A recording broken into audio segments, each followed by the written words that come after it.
విభూతి పెట్టుకునేటప్పుడు మన వాళ్ళు చదివేటువంటి శ్లోకాన్ని మీరు గమనించండి. త్రయంబకం మొట్టమొదటి మాట ఎంత గొప్పదో నిజంగాను. పరవశించిపో నాకు ఎప్పుడైనా యజ్ఞోపవేతం మార్చుకునేటప్పుడు విభూతి పెట్టుకునేటప్పుడు ఈ మాట అంటూ ఉంటే ఏమిటో ఆ పిచ్చి మనసు ఆ త్రయంబకం దగ్గర ఆగిపోతుంది, అంతే, ఇంకేం లేదు.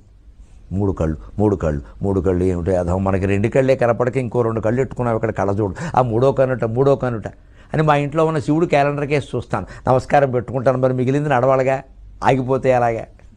ఆ త్రయంబకం అంత గొప్పదండి. మూడో కన్ను జ్ఞాననేత్రం ఉంటేనే ఆ జ్ఞాననేత్రం ద్వారా మనం ఆత్మస్వరూపం తెలుసుకోగలుగుతాం. అప్పుడు శరీరం మనం కాదు అని అర్థమవుతుంది. శరీరానికి మృత్యువు కానీ మనకి మృత్యువు కానప్పుడు ఎందుకు భయపడాలి? విభూతి పెట్టుకోవడంలో ఇంత అర్థం ఉంది. సుగంధిం పుష్టివర్ధనం. మామూలుగా భౌతికమైన ప్రయోజనాలు ఏమిటంటే విభూతి ఎప్పుడు సుగంధం, అంతేకాదు పుష్టి కలిగిస్తుంది, రోగాలను ఆపుతుంది. ఒంటి మీద వచ్చే దద్దురు లాంటివి పోవాలంటే విభూతే రాసేవారు పూర్వం.